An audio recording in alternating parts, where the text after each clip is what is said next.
Naam, na ndipo tunapoanza taarifa zetu siku hii ya leo, na jumla ya watahiniwa 1180 waliofanya mtihani wa kitaifa wa kidato cha 4 KCSE mwaka jana, yani mwaka 2025, wamekosa kupata matokeo yao kwa kuhusika na udanganyifu wa mtihani. Waziri wa Elimu Julius Ogamba alisema matokeo yao yalifutiliwa mbali baada ya kukamilika kwa uchunguzi ulioanza Novemba mwaka jana na Baraza la Kitaifa la Mtihani nchini.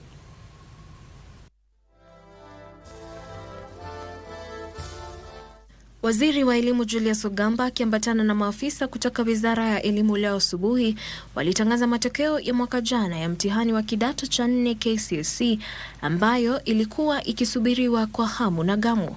Akitangaza kufutiliwa mbali kwa matokeo ya watahiniwa 1880, Ogamba alitetea hatua ya Baraza la Kitaifa la Mitihani nchini, akibainisha kuwa serikali ilidumisha msimamo thabiti kuhusu uadilifu wa mitihani katika mzunguko mzima wa mitihani mwaka jana, huku akionya kwamba hakuna mtahiniwa au taasisi itakayosazwa iwapo itapatikana kuhusika na udanganyifu katika mitihani.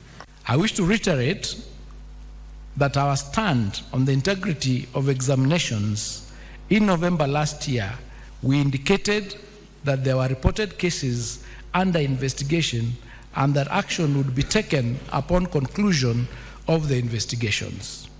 At the conclusion of the KCSE examination, 1,180 candidates were found to have been involved in examination irregularities.